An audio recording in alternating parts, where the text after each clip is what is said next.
Welcome to More Than Miles, the podcast where we use storytelling and expert interviews to widen the lens on what it means to be a happy and healthy endurance athlete. We believe that athletes are so much more than their body, sport, and training miles. I'm Dr. Mihevc Edwards. And I'm Dr. Kacy Seynders. We are endurance athletes, physical therapists, and huge coffee addicts.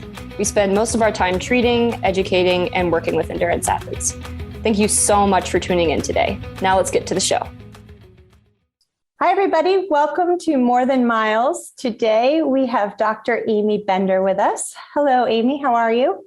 I'm good. Thank you for having me.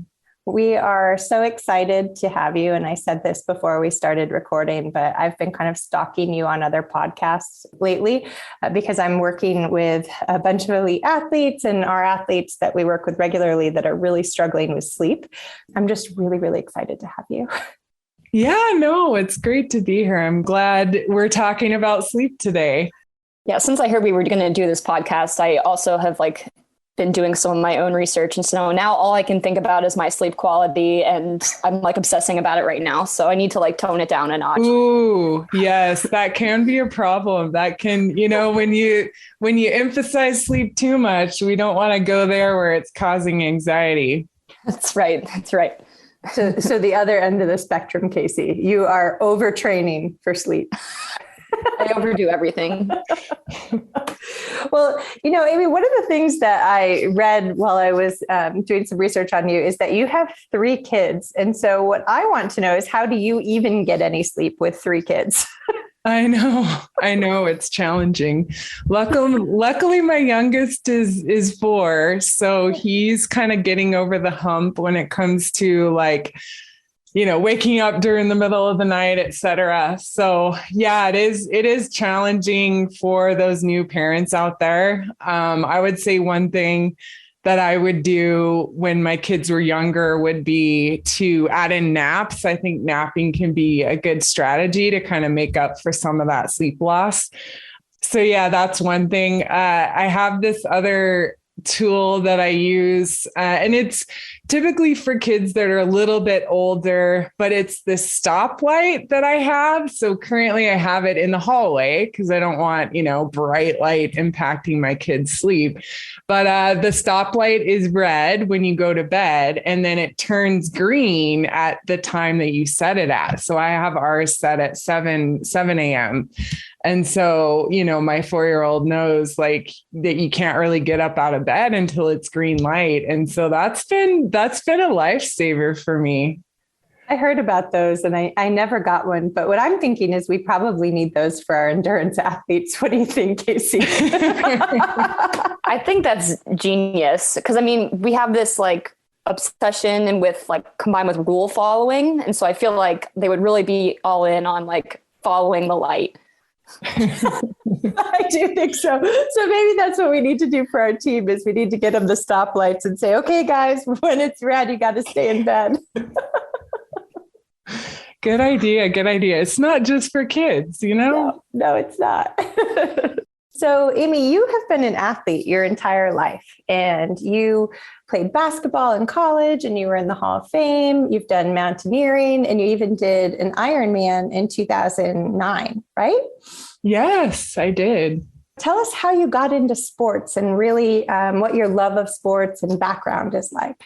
Well, I grew up with 4 brothers. So that kind of probably steered me more towards, not to be, biased here or anything, but they were always playing sports. And so, for example, they would make me the goalie between our swing set. And so I would have to block all these shots. And then my brother wanted me to rebound for him in basketball. So he would give me $1 if I would rebound for him.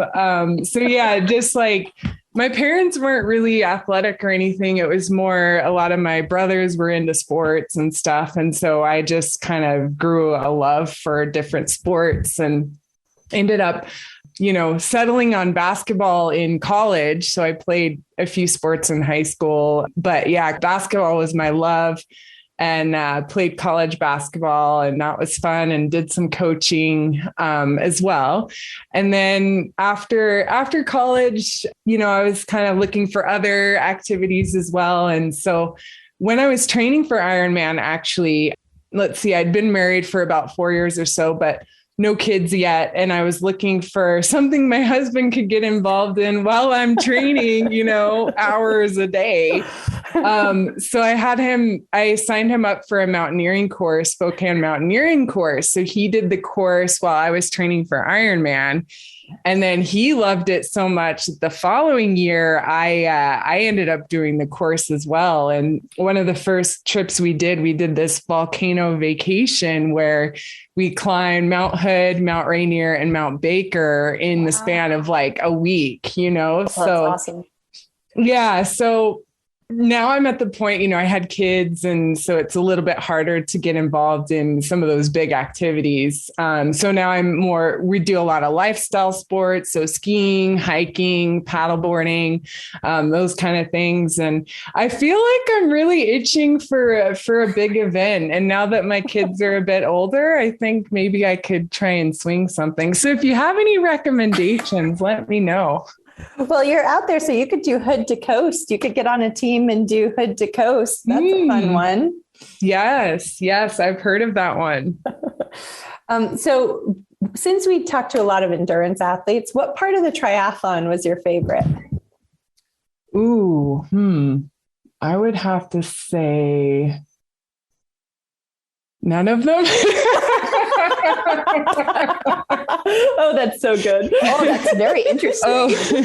Well, the swimming started off really poorly for me when I first started swimming. After that first swim workout, I felt like I was going to throw up. I don't know what it was, but it was the chlorine and all of that. I don't know. So that didn't start me off on the right foot. And then when I was during the race itself, you get kicked all the time too. So, and I started to get a cramp, at the end of the swim part. So I wouldn't say that was my favorite. And then for the bike, I was, I was like, get me off of this thing by the end. I was like, when is this going to end?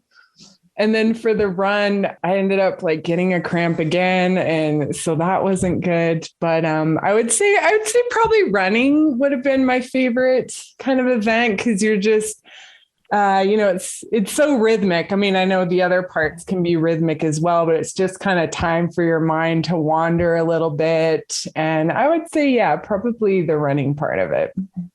So why Ironman? If you didn't have a passion for any of these three individually, why did you choose to do an Ironman? Well, I had actually volunteered the year before, and I was like, wow, this is really amazing. And you just saw all of these different types of people doing the event. And it was really inspiring for me and motivating. And I was just, you had to sign up about a year in advance. So right after I volunteered, the next day or the day after, I signed up to do one. And it was just this really amazing, strenuous event that you could push yourself to the limit. And so, that's why I was kind of interested.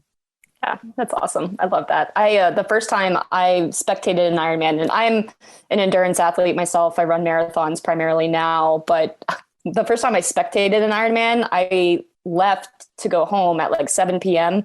And I'd just seen some of my friends finish the half marathon of the marathon part of the Ironman. And I was like, I don't want to do that. Oh, really? You were the opposite. Yeah. I was like, it is 7 p.m. and they have a half marathon to run, and they've been exercising since 7 a.m. See, I'm shocked because I was like you, Amy. I was like, oh my God, this is my jam. I am so in. The moment I saw it, I was like, this is all my dreams coming true right now. Exercising all day long, getting to be outside. Yes. Nice. So why don't we talk? A side note? Sorry. Yeah, sorry. That's okay.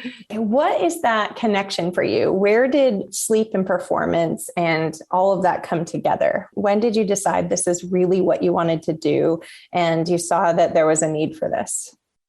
Well, I think even starting with my coach in college, there was never, this was I guess I discovered sleep a bit later, but even during college, even in the Ironman training, there wasn't much of a connection with sleep and performance. And so there really was a need. Our coach would tell us, get a good night's sleep. That was basically the end of the conversation. It wasn't why do you need to get a good night's sleep? It wasn't how to get a good night's sleep. It wasn't even the duration amount of sleep that we needed to get. There was kind of like this emphasis, but there wasn't a lot of background material behind it.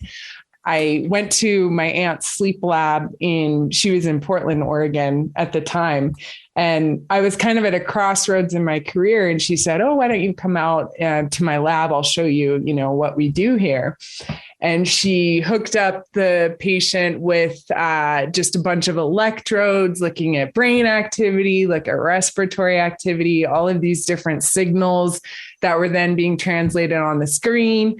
And then she would show me, okay, yeah, it looks like this is stage 2 or this is stage 3. And, really kind of categorizing those different states of sleep. And it was just really exciting for me, and ended up landing a job at the Sleep and Performance Research Center in a research lab, which was really unique in that, a lot of the labs out there are clinical, but I was able to get a job as the research sleep technologist at this research lab. And so that really brought my, fascination with sleep and researching sleep deprivation and the impact on cognition and the impact on EEG.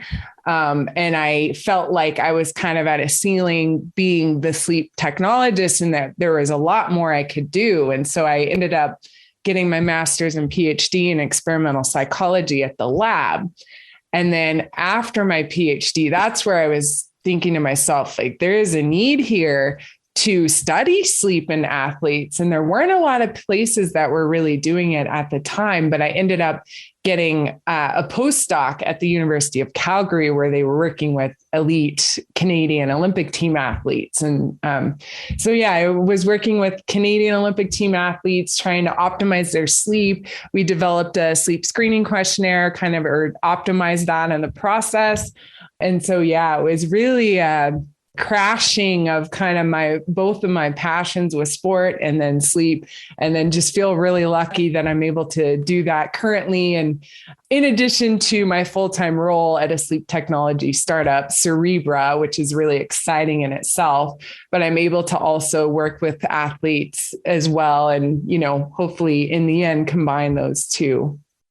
Yeah. So tell us a little bit about the science and the research that you guys are working on at Cerebra. Yeah, it's exciting. So we bring in-lab technology into the home. So normally, you get a sleep study done, you go into the laboratory, they hook you up with all those electrodes like I saw initially. But our technology, we're able to kind of bring that technology into the home with a self-applied version. So instead of putting electrodes, in the central part of the head, the occipital part of the head, it's more on the frontal part. And so it's self-applied. The patient can apply that technology themselves, and we're able to get really good, accurate information in their own home, which we do find that we sleep differently when we're in a new location. And so that's a pretty good benefit as well. But we're also working on, we also have a sleep quality metric, which is just a lot. That's the most exciting part that I think is we're microanalyzing the EEG, so that brainwave activity, in different ways that are much more sensitive than if you were to just look at the different sleep stages that, for example, your wearable might provide, which we can dive into the accuracy of that as well. But yeah, it's exciting to be able to kind of better diagnose, better treat sleep disorders with this type of technology.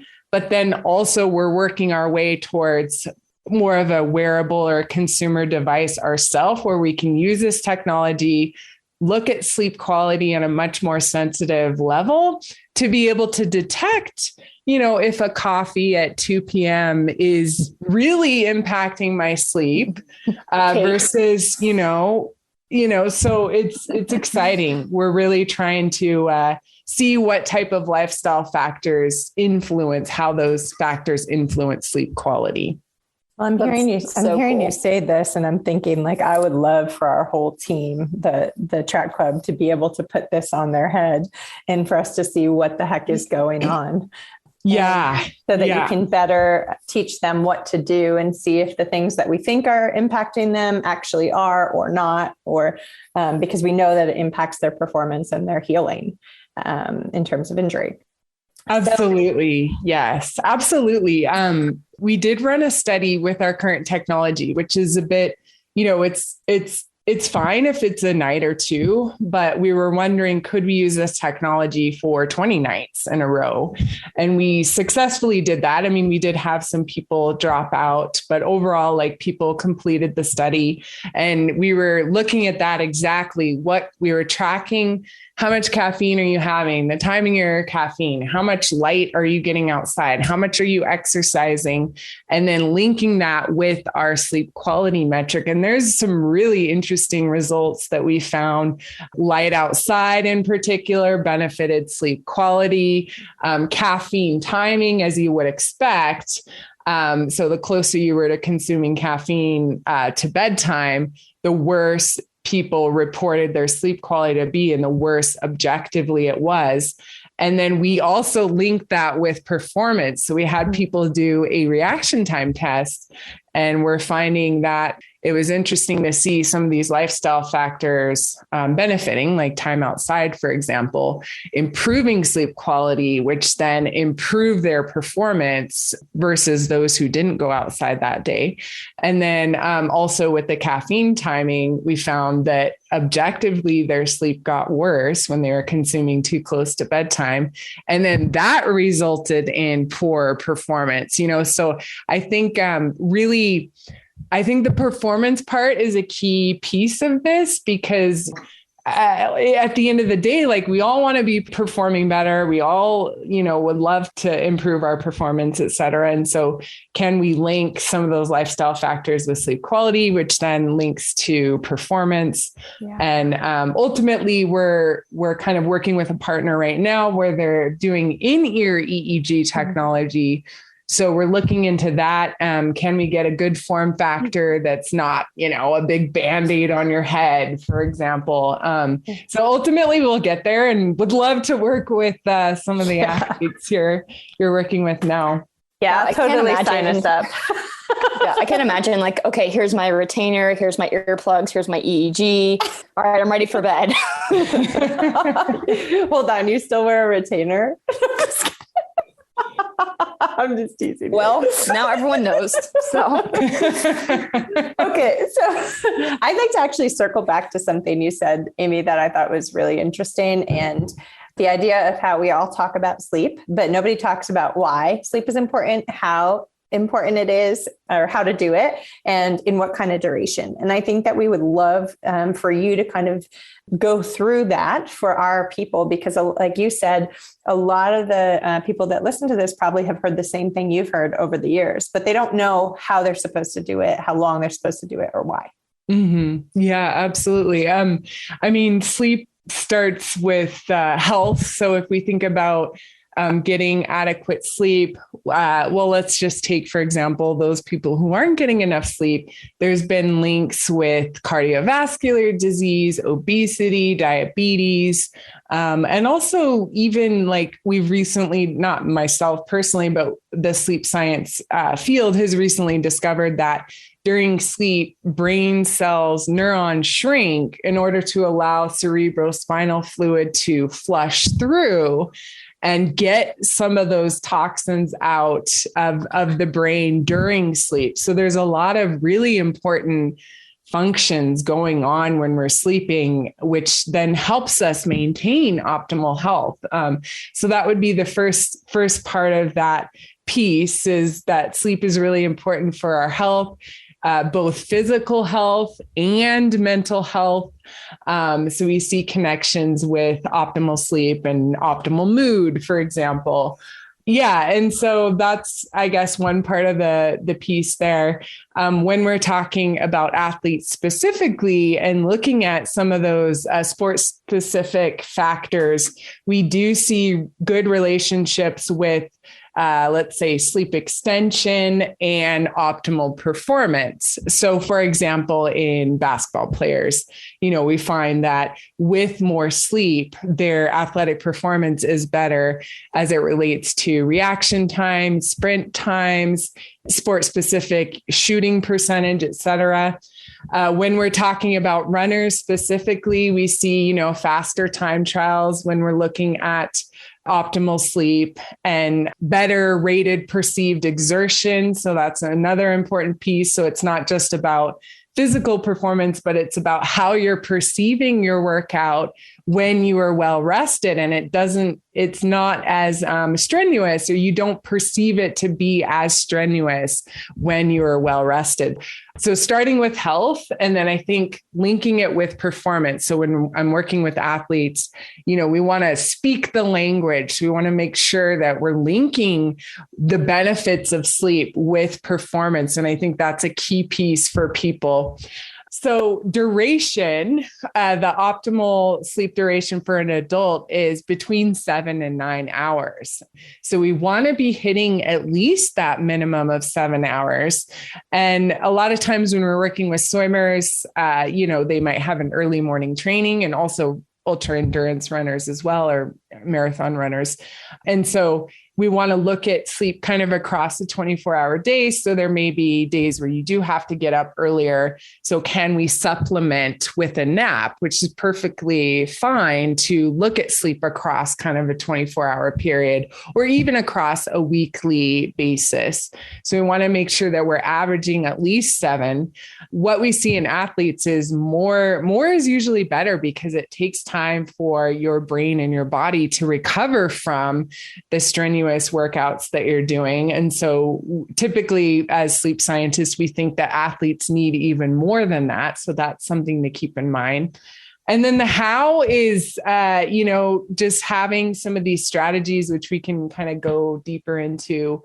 So having a good pre-sleep routine, making sure, it takes time for your brain and your body to unwind. So having a good pre-sleep routine, supplementing with naps, potentially banking sleep leading into an important competition, an ultra endurance event, for example. And I'm trying to think of what else. Education. So I know you are working with athletes too. So really helping them understand the importance of sleep and how that impacts performance. Sleep screening is another important element. So about 25% of elite athletes may have an underlying sleep problem occurring. So making sure we're screening them for different sleep disturbances in order for them to get help from a sleep professional if we need to go that route.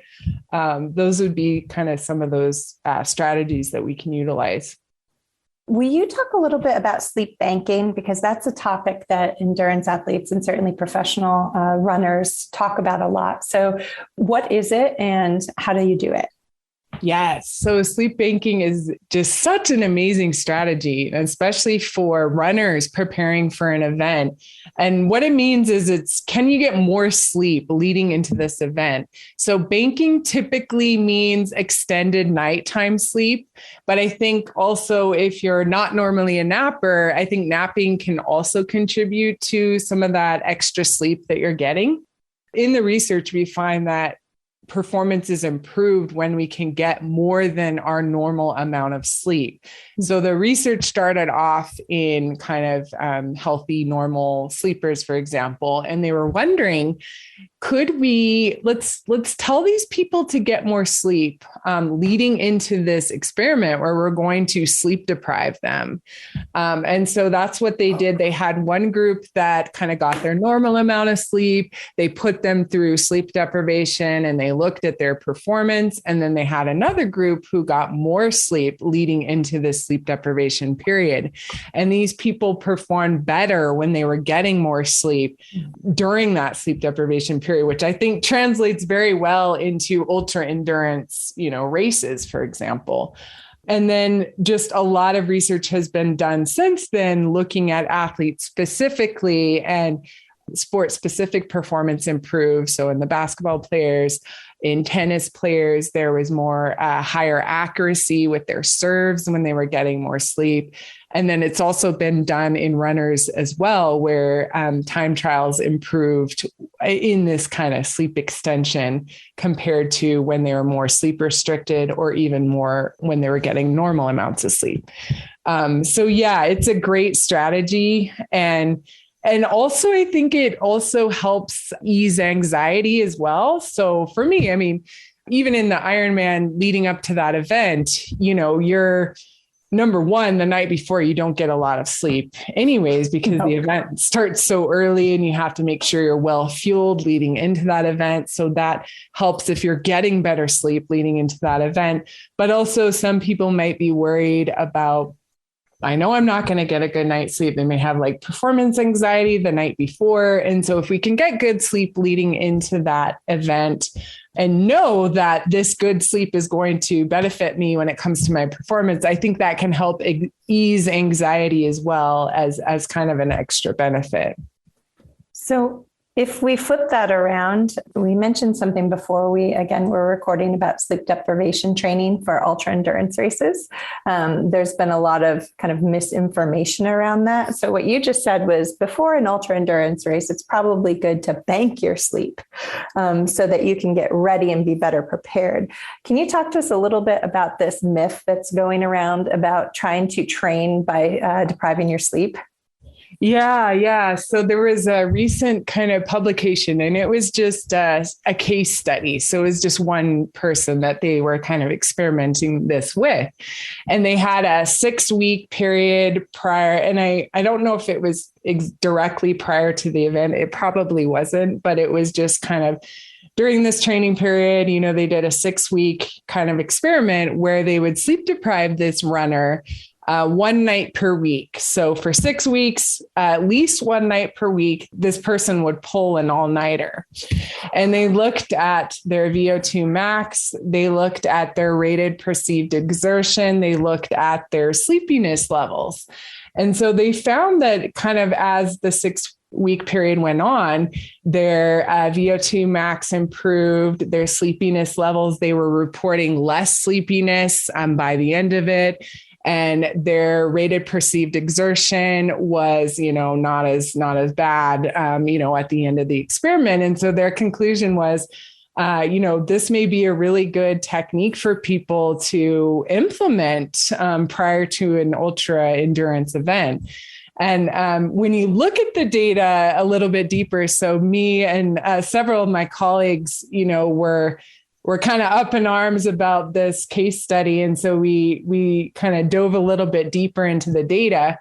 And we found that, for example, this person, actually their training load decreased as the experiment went on. So, potentially that was a reason to explain the improvement in rated perceived exertion. So that was one thing. Their body mass index decreased, which could have led to the VO2 max reduction as well. And then regarding their sleepiness, what we find with sleep deprivation is that people are actually, as you were sleep deprived, you're actually a really poor judge of how you're doing. And so in the experiments that we see people reporting their performance to be amazing, like, oh, I'm not sleepy. But then when we look at their data objectively, there's a much different story. And like, if we look at safety for this person pulling an all-nighter, we see in the research that even just 4 hours of sleep per night leads to about a 15 times increase in the odds of being responsible for a motor vehicle accident. Wow. So it's not just about like performance here. There's some consequences that could really come of this. And so for us, we were wanting to make sure that, people are aware that, no, this isn't necessarily a good thing. And actually what you should be doing is getting more sleep leading into this competition. And then it's not to say that, you shouldn't train at least once while being sleep deprived. I mean, you want to, potentially you want to understand how should you be fueling, all of these different aspects, but certainly not on a weekly basis and certainly not close to the event. I don't know if this is not necessarily a myth, I don't think, based on what we're talking about. It doesn't sound like a complete myth, but in the endurance athlete community, particularly running and triathlon, there's this adage that the night before your race doesn't matter, but it's the night before that matters in terms of sleeping. From what I gather from what we've talked about so far, getting more sleep overall that entire week would be beneficial. So what do you say about the night before adage?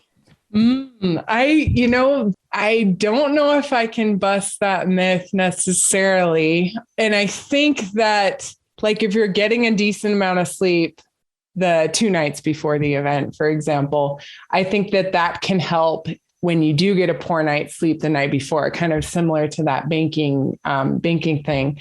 But if you were to get, let's say 2 nights before, let's say you got a really poor night's sleep, but then the night before you got a good night's sleep, it might counteract. So I don't think there's been really much research on, 2 nights before versus the night before, et cetera. So I don't know if I can bust that myth necessarily, but I would say, best strategy, try and get as much sleep as you can leading into that event. And then, if you do have a poor night's sleep, which is kind of expected the night before, you're going to have all of this sleep bank to kind of make up for that.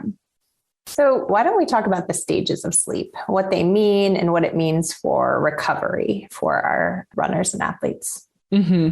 So we have two main kind of categories of sleep. We have non-REM sleep, which makes up stage 1, stage 2, and stage 3.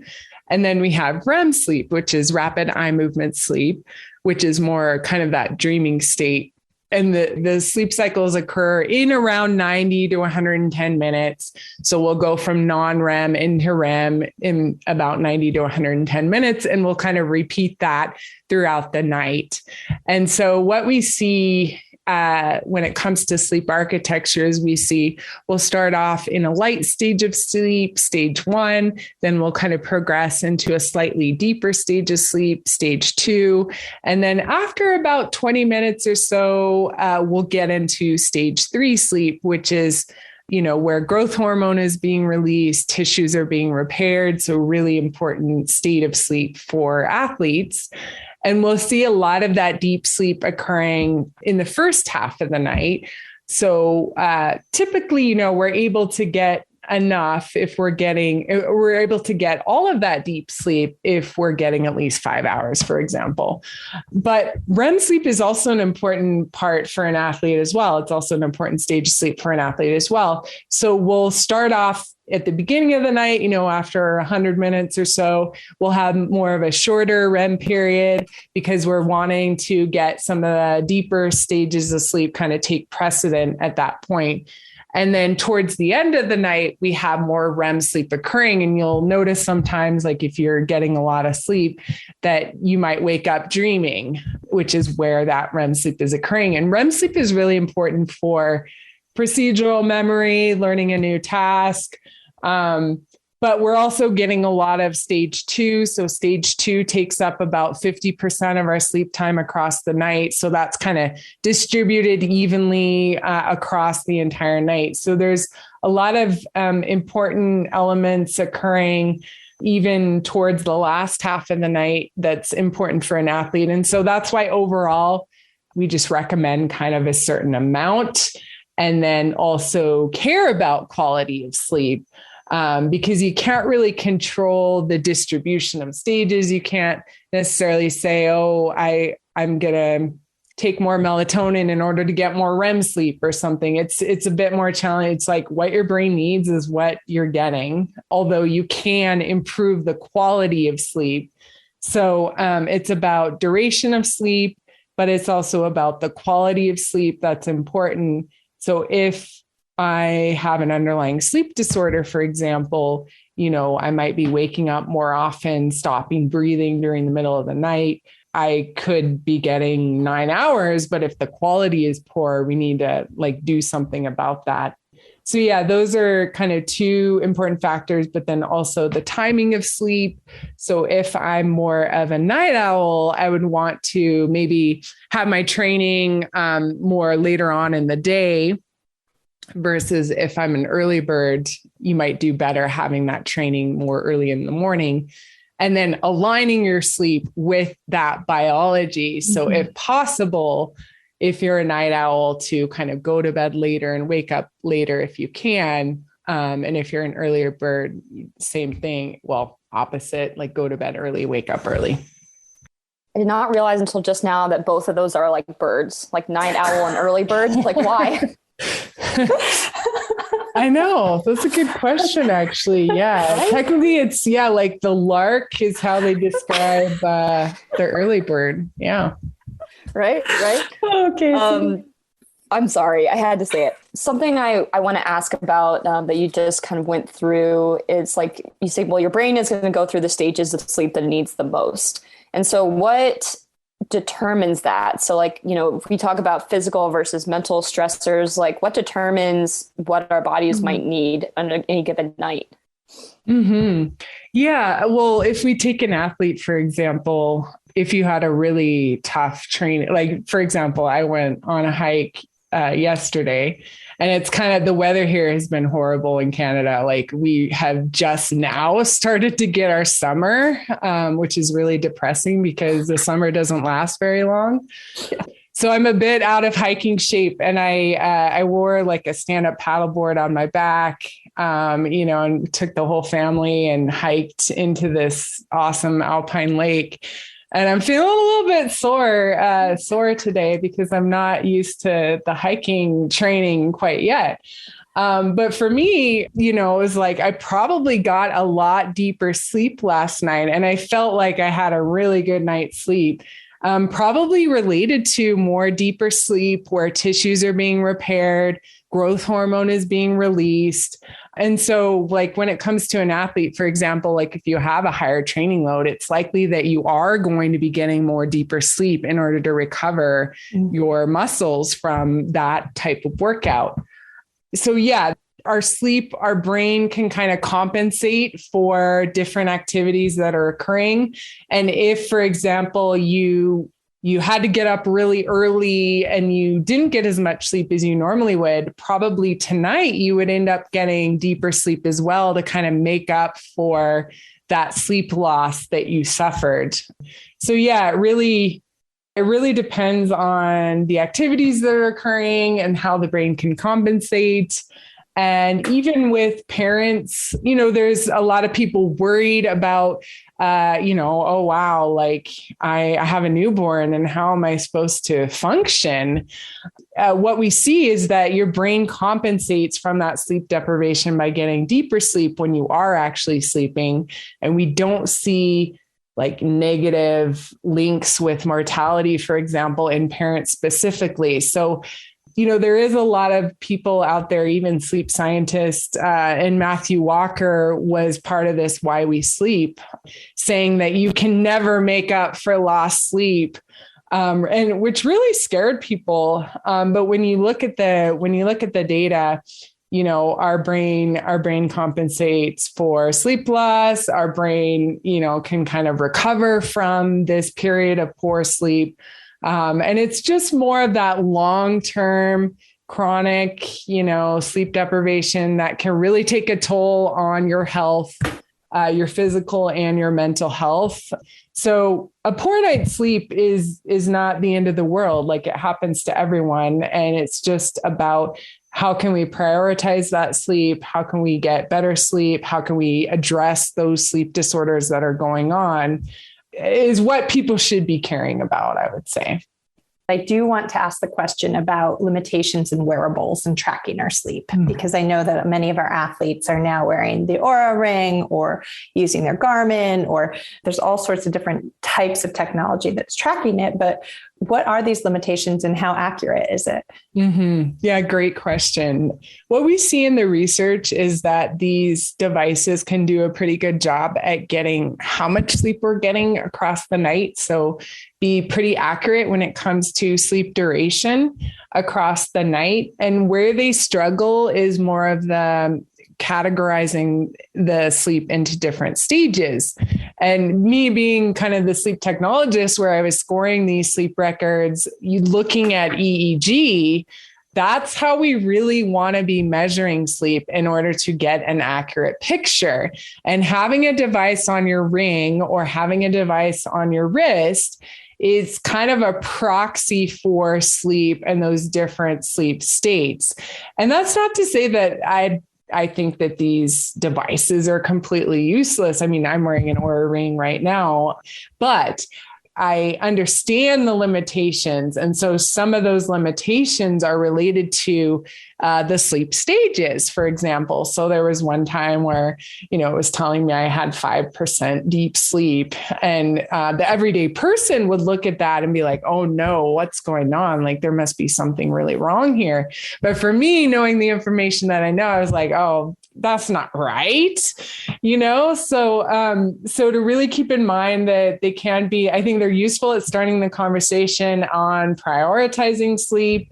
I think they're really useful when it comes to sleep duration. They may be useful at kind of figuring out, if someone's having disturbed sleep time and time again, like maybe there really is sleep disorder that they want to get checked out. But when it comes to the sleep stages, I would take it with a grain of salt.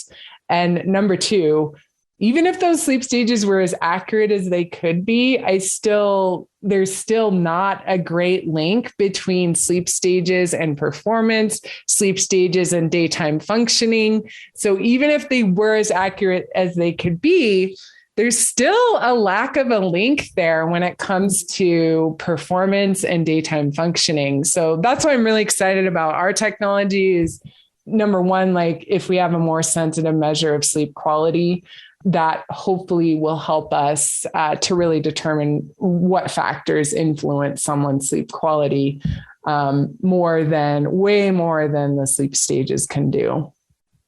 Well, I think we haven't spoken too much about like what are actionable things that people can do to improve we can think about quantity in terms of the routine. So what about quality of sleep? What kind of lifestyle things can people do to improve their physiologic recovery and in turn their sleep? Great question. Yeah, we didn't dive too much into that part. So what we're seeing in the research is getting lots of morning light is important. That would be a strategy, and which is good for runners because a lot of you do your workouts, in the early morning anyway. And what that's doing is it kind of sends a signal to our brain to wake up. It reduces that melatonin. It gives us a much more stronger circadian signal that can improve sleep quality at night. So for example, I'm in my office right now and I have pretty low light levels here and it's about 100 lux. But if I were to go outside, even on a cloudy day, we're looking at more like 13,000 lux, which is 130 times brighter. So light is a really important cue for our biology, and getting light in the morning is beneficial. And we see the benefits on sleep quality with more light in the morning. So that would be one thing. Obviously, getting screened for sleep disorders. So we found about a quarter of athletes do have an underlying sleep problem. And there's actually, I worked at Center for Sleep and Human Performance previously during my postdoc, and there's a free link there for people to screen their sleep at Center for Sleep. And maybe we can put that in the show notes for people. But that'll give you a good idea like, oh, do I really have a sleep problem? Or should I be getting this checked out from a sleep professional? So that's another important actionable item that people can do. And then I would say for kind of that, we talked briefly about the pre-sleep routine, but having a good pre-sleep routine in the hour before bedtime, taking a warm bath or shower, which is shown to temporarily increase body temperature, but then about an hour before bedtime, it'll significantly drop, making it easier to fall asleep. So a warm bath or shower is good as a part of that evening routine. Also having techniques in your back pocket when it comes to relaxation. So for example, for me, if I wake up during the middle of the night, I'll have a breathing technique. So I'll do the 4-7-8 breathing, where I breathe in for 4 seconds, hold my breath for 7 seconds, and then breathe out for 8 seconds, and repeat that 4 times. And the important part is you're breathing out longer than you're breathing in. And that helps activate the parasympathetic nervous system, or that relaxation system. And then I'll do a breathing technique, and then I'll kind of move to a more cognitive technique. So I'll do the cognitive shuffle, where you think of a word such as bedtime, for example, and you imagine all the objects that you can, starting with B. So you imagine a ball, a bus, a bag, a banana. And as soon as you can't really imagine anymore, you move on to the next letter. So E, eagle, egg, ear. And it kind of simulates what you do when you do fall asleep. So it's helpful in that regard. And it takes your mind off of, I'm awake, this sucks, so that's a good technique. And then for me, so if I get through the breathing, if I get through the cognitive shuffle and I'm still awake, people want to get up out of bed and only return back to bed when they're sleepy. So we don't want to start associating our bed with being awake for long periods of time. So that would be another piece of advice, would be if you wake up during the middle of the night, or if you're having problems falling asleep at the beginning of the night, do that breathing technique, do that cognitive technique, and then get up out of bed and only return back to bed when you're sleepy. So reading a paper book has been shown to kind of activate that parasympathetic nervous system as well. So I always add in a paper book before bedtime if I can.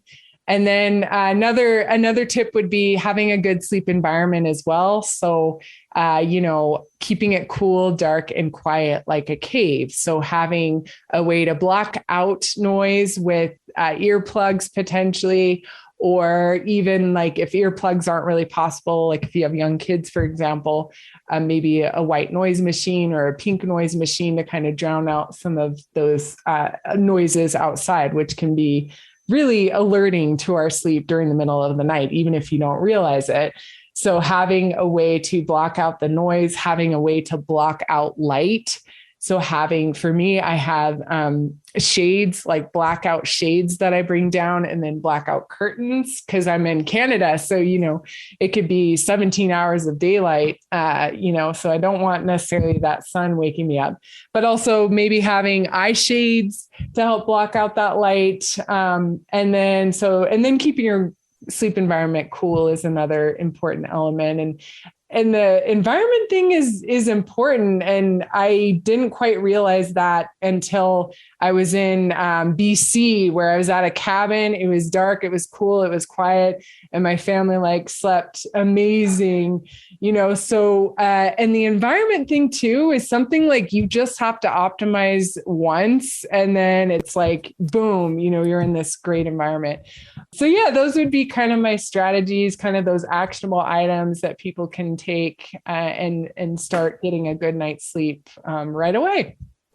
Well, Amy, that's awesome. And I know our listeners are going to love that. I'm going to start using some of those because I have never heard the cognitive task before. And I think that's a really interesting one. So thank you so much. And thank you so much for coming on this podcast. It's been really great. And I'm serious, we may have to have you on again in the near future. Absolutely. Yes. Thanks for having me. And yeah, we could definitely do a part 2. Like if questions come up from your listeners and stuff, we can certainly do a part 2 later on. Awesome. Yeah, this is so fun. Thank you, Amy. Really appreciate it. Thank you so much for joining us today. We hope that it resonated with you and that you learned something. If you enjoyed this podcast, please rate and leave us a review wherever you get your podcasts. It really helps increase our visibility within the platform so that more awesome people like you can find us. If you'd like to support us further, pretty please, you can visit our Patreon page at patreon.com/morethanmiles. That's www.patreon.com/morethanmiles. where for a few dollars, you can help the show grow and keep going, as well as receive exclusive perks like monthly Q&As with us. Until next time, remember to run the mile you're in, and that training is so much more than miles.